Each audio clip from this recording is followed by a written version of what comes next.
Inclusive, é uma das críticas que a gente faz à campanha do Outubro Rosa, que ela foca muito como se a prevenção fosse só a mamografia, né?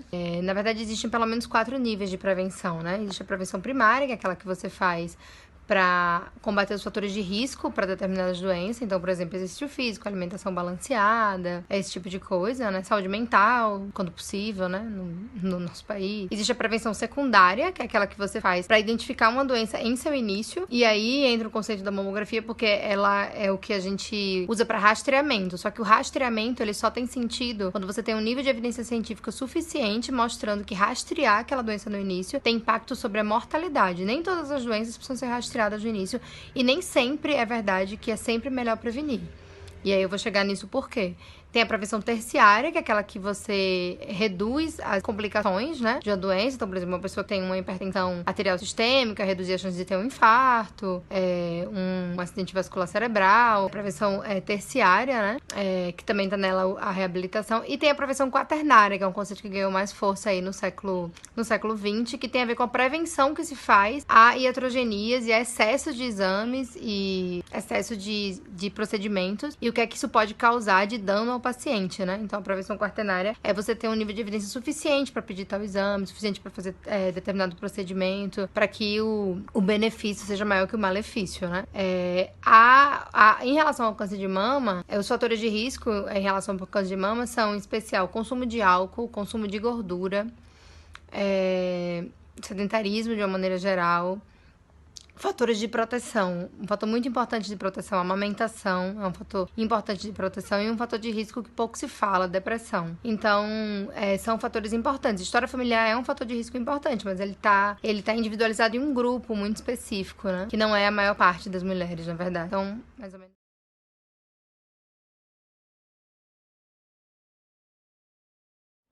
Então, essa coisa do autoexame, ela ficou mais complicada. Por quê? Uma das maneiras de prevenir ou encontrar precocemente, encontrar muito cedo, um câncer de mama ali nos estágios iniciais é o autoconhecimento mamário. Mas isso não quer dizer que a gente vá fazer autoexame das mamas.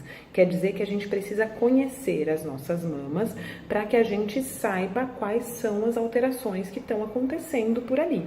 Então não adianta fazer uma vez por mês um toque de qualquer maneira. É eu me tocar todos os dias, massagear minhas mamas, entender o que é glândula, o que não é, relacionar com o meu ciclo menstrual, com as minhas atividades diárias e saber como é minha mama, porque aí tudo que eu achar de diferente disso, eu sei que eu preciso buscar ajuda. Hoje em dia nem se faz exame clínico rotineiro das mamas, né? Então ir ao médico e fazer o exame lá durante a consulta também não é sempre que a gente faz. A gente vai fazer isso às vezes buscando uma informação, então, eu quero entender um pouco mais o que é normal ou não para mim, e a gente vai fazendo esse cuidado juntas. Mas o autoexame das mamas como uma coisa pontual, então eu vou lá uma vez por mês e olho, ele não é mais recomendado, porque ele pode gerar muita confusão e muita busca por atendimento médico desnecessário.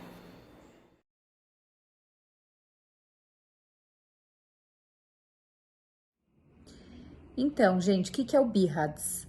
O BIRADS é uma escala que foi desenvolvida pela Sociedade Americana de Radiologia, usado para caracterizar a mama na mamografia.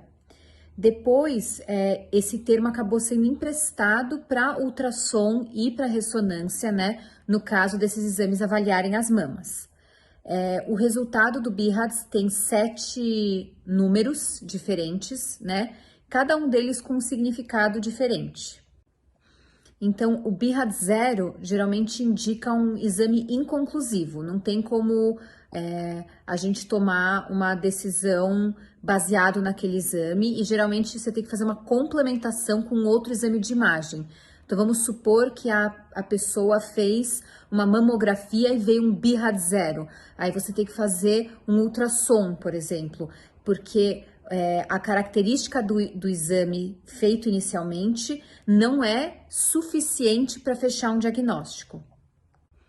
BIRADS 1 significa que não tem absolutamente nada de errado no exame, então a pessoa continua na rotina normal de rastreamento. O mesmo acontece no BIRADS 2, que pode até encontrar alguma coisa, mas são sempre achados benignos, como fibroadenomas ou cistos e por aí vai.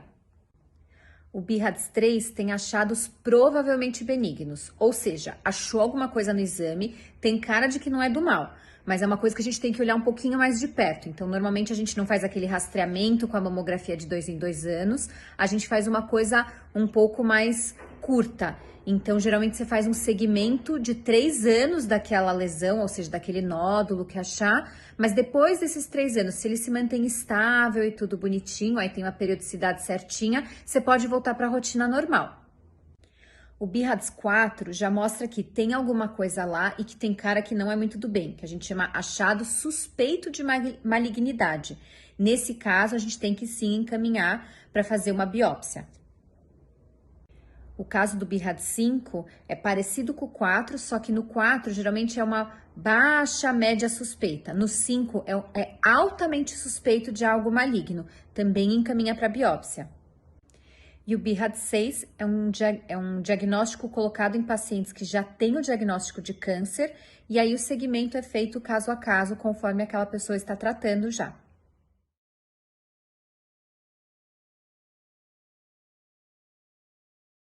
Oi, eu sou a Aline, médica de família, e continuando as respostas sobre o Outubro Rosa, eu queria responder uma pergunta que apareceu também pra gente, que foi se todo nódulo na mama é câncer. E aí eu já respondo que não. Podem haver muitas alterações, né, diferentes tipos de alterações nas mamas, que são benignas, e que, claro, né, sempre que a gente tem a presença de alguma alteração, a primeira coisa que passa pela cabeça, né, esse susto grande, é porque a gente, né, fala muito sobre câncer de mama e tal, mas o mais comum, né, o que frequentemente acontece é da gente ter uma alteração, uma nodulação, que a gente chama de fibroadenoma, um nódulo benigno, ele tem características, né, de ser...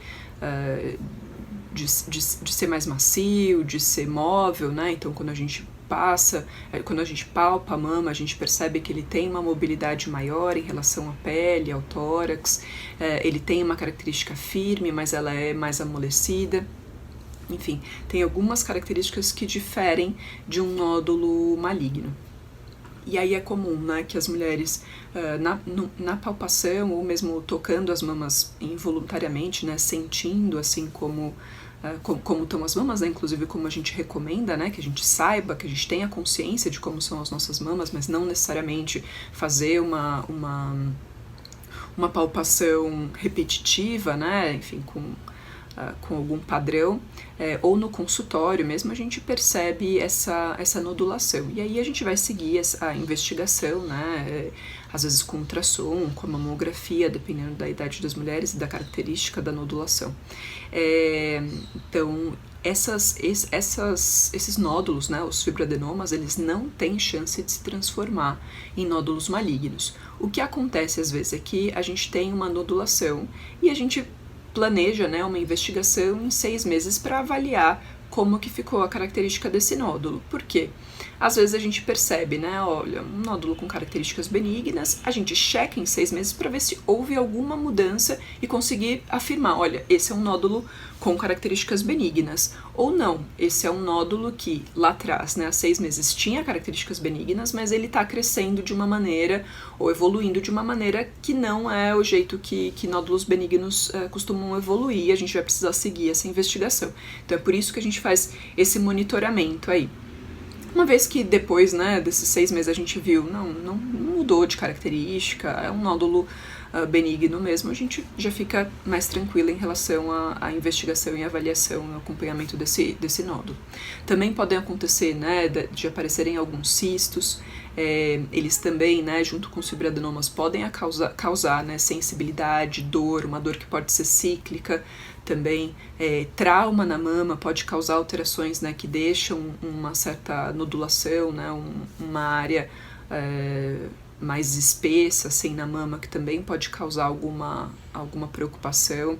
Então é isso, a gente frequentemente, né, vai precisar investigar isso, mas é preciso que a gente já deixe claro que a maior parte das alterações nas mamas são benignas, né, não são câncer. Então, para tranquilizar, né, alguém que esteja com alguma nodulação, claro, procurar por atendimento, procurar pela opinião de um profissional da saúde, mas ter ciência de que a maior parte dessas alterações são benignas.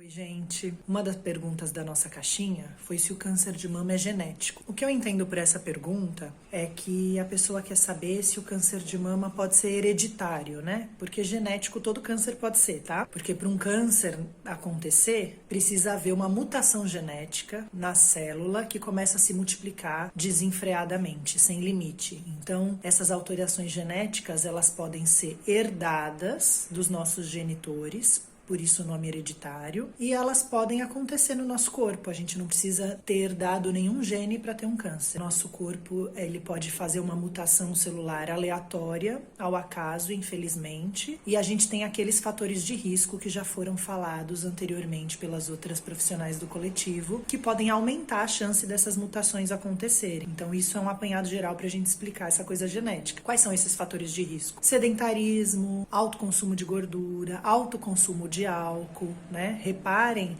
que quando a gente fala de Outubro Rosa, prevenção de câncer de mama, as notícias, as propagandas falam um pouco para a gente diminuir consumos inadequados, né? Para a gente fazer atividade física, e a gente fala sempre para fazer mais mamografia. Numa sociedade capitalista sempre fala para aumentar o consumo. Isso é uma coisa para a gente ficar de olho, né? Então são esses os fatores de risco que aumentam a nossa chance, percebam, né? Tudo fator de risco, aumentar chance, nunca é uma certeza, né? Por isso que, eu posso fumar e nunca ter nenhum problema? Claro, mas aumentam a nossa chance de ter uma mutação genética. Mas voltando à questão da hereditariedade, né? Desses genes que a gente herda, a gente tem mais ou menos 10% dos cânceres de mama que tem esse componente hereditário. Os principais genes que são transmitidos aí pela nossa mãe, pelo nosso pai, pelos nossos genitores, são o BRCA1 e o BRCA2, que muita gente já conhece, já ouviu falar. Queria trazer aqui essa discussão que é pra gente pensar se vale a pena ou não, né? Imagino que essa pessoa que fez essa pergunta quer saber assim, devo me preocupar se algum familiar meu teve câncer de mama, né? Qual que é a chance? Existem algumas calculadoras de risco. A gente sabe então que 10% dos cânceres de mama tem esse componente hereditário, mas quando eu não tenho câncer de mama, mas alguém na minha família teve, o que eu faço, né? Então a gente sabe que tem algumas calculadoras de risco. Não é todo familiar que teve câncer de mama que aumenta a nossa chance de ter câncer de mama. São principalmente os familiares de primeiro grau. Então, mãe, irmã, filha, né? Tô falando no feminino, pensando em pessoas, né, mulheres cis, mas claro que podem ser homens cis, homens trans, mas numa mais baixa prevalência, principalmente os homens cis. Mas é importante a gente saber isso, não é todo familiar que tem câncer de mama que aumenta a nossa chance. Não é todo câncer na família que aumenta a nossa chance de câncer de mama também. Isso às vezes é uma confusão que a gente faz. Meu avô teve câncer de intestino, né? Posso ter câncer de mama? É principalmente familiares de primeiro grau, próximos, jovens, né? Porque a gente tem que lembrar que também, a minha mãe teve câncer de mama com 80 anos. Bom, o envelhecimento, né? O consumo de álcool, todos esses anos de vida também aumentam a chance. Então, não necessariamente, daí a gente tem que se preocupar muito, né? Uma pessoa muito idosa provavelmente está ali manifestando algum tipo de câncer, mais pela questão da idade do que pela questão hereditária. Claro que tudo é multifatorial, a gente traz essa discussão das calculadoras de risco e tenta tranquilizar um pouco, por um lado, com relação aos familiares e a essa genética, porque a gente sabe que existe um grande medo, né? A gente tem uma sociedade bem medicalizada, com medo de doença. Em alguns casos é importante sim fazer o BRCA1, BRCA2, mas isso tem que ser muito conversado, porque também, por outro lado, quem tem o gene BRCA1, BRCA2 pode nunca desenvolver câncer de mama, né? Isso chama epigenética. A gente tem um ambiente modulando os nossos genes, eles podem se manifestar ou não. E às vezes para aquela pessoa vai ser uma bomba relógio, ela vai ficar refém de vários exames, e para algumas pessoas isso é tranquilizador, né? Saber que tem o gene, fazer os exames numa boa e se acompanhar. Para outras pessoas isso é motivo de muita ansiedade. Usar as calculadoras de risco, ponderar quem é o familiar que teve câncer de mama e conversar com a pessoa como seria, né, ter esse gene positivo, ter esse teste positivo. Isso se chama orientação pré-teste, né? A gente conversar como que um teste positivo, como que essa pessoa lida com um exame positivo, seja ele qual for, e o que a gente vai fazer dali pra frente antes de pedir o exame, tá bom? Então sim, os cânceres de mama podem ser hereditários, são a minoria e tem muita coisa pra gente falar sobre isso, tá bom? Esse é um videozinho introdutório.